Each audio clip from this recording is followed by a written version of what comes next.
అందరికీ వినాయక చవితి శుభాకాంక్షలు. ఈ సంవత్సరం మా ఇంటి వినాయక చవితి ఇలా జరిగింది. మేము ఎప్పుడు కూడా ఇంట్లో పూజలకి అప్పటికప్పుడు బంకమట్టితో అచ్చుపోసిన మట్టి గణపతిని తెచ్చుకుంటాము.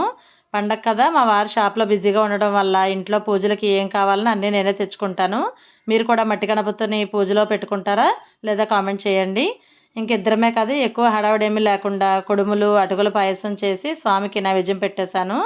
పిల్లలు ఉన్ననాళ్ళు కూడా పాలవెల్లి కట్టి సపరేట్గా పీఠం పెట్టి డెకరేషన్ చేసేవారు. పిల్లలు ఉంటేనే కదా ఇంట్లో పండగ అంటే చాలా సరదాగా ఉంటుంది. మా వారేమో పిల్లలు వెళ్ళిపోయారని బెంగ పెట్టుకోకు, బయటికి వెళ్తేనే కదా వాళ్ళకి బాధ్యతలు తెలుస్తాయి, ఎప్పటికైనా నాకు నువ్వు నీకు నేను అని అంటూ ఉంటారు.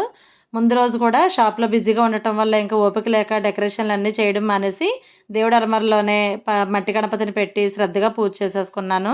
మా వారేమో షాప్లో తప్పకుండా పూజ చేసుకుంటారు. మా పిల్లలు మా నుండి దూరంగా వెళ్ళిన బాబు పీజీలో, పాప అత్తవారింట్లో చాలా శ్రద్ధగా బాధ్యతగా ఇద్దరు కూడా చక్కగా పూజలు చేసుకున్నారు. భోజనంలోకి టమాటా పప్పు కొబ్బరి పచ్చడి చేసి సింపుల్గా వంట చేసేసాను. మీ పండుగ ఎలా జరిగింది?